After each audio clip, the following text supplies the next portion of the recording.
Ito yung nakakamiss talaga guys kapag nasa ibang bansa ka na. Hindi ka na makakain ng mga ganitong pagkain. Ang daming bitbit guys. So yan guys, nandito ako ngayon sa Landbang. Habang hinihintay ko yung pamangkin ko. Ayan, meron ako nakita. Nagbenta ng 25 peso ang isang apat yun. Sobrang sarap kasi nilaga siya guys. Super yummy. Lang guys, pakita ko sa inyo.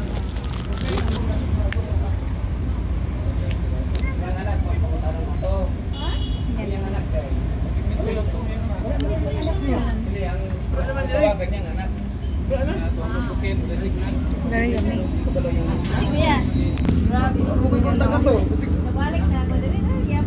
Apat yung binili ko. Oh, yummy.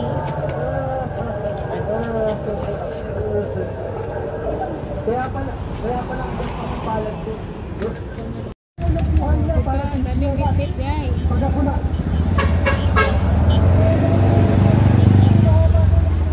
Ayan guys, dito na naman kami sa may barbecue. May auntie.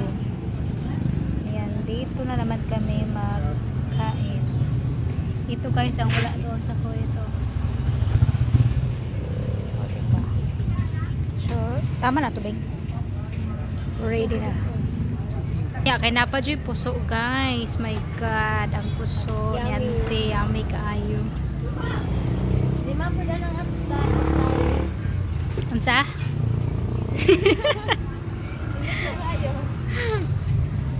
Siya guys, daming order ni Bibing. Ayan guys, may imagine nyo ba kung gaano kabango itong mga usok galing sa barbecue? As in, sobrang bango. Init lang yun siya mag-barbecue tino, pero halino no? Kung sa oras din magsarado? Alas cheese, depende.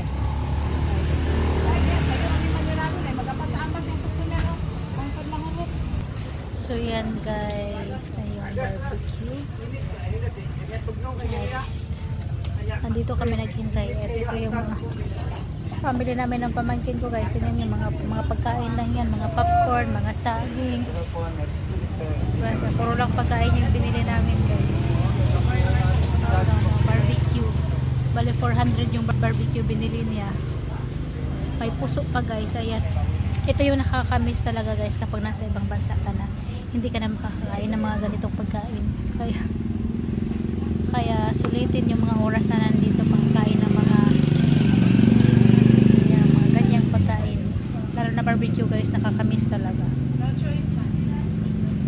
Ayan guys, luto ng aming barbecue at nakabalot na at ito ang puso. Puso ang tawag namin nito guys. Sa inyo ba? Anong tawag sa inyo nito? Kasi sobrang sarap nito guys. Kapag mag-travel kami dati, ito yung babaonin namin. At ayan guys, pauwi na kami ng pamangkin ko at pumunta lang kami doon sa bayan para bumili ng pagkain. Ayan yung saging nakasabit dyan.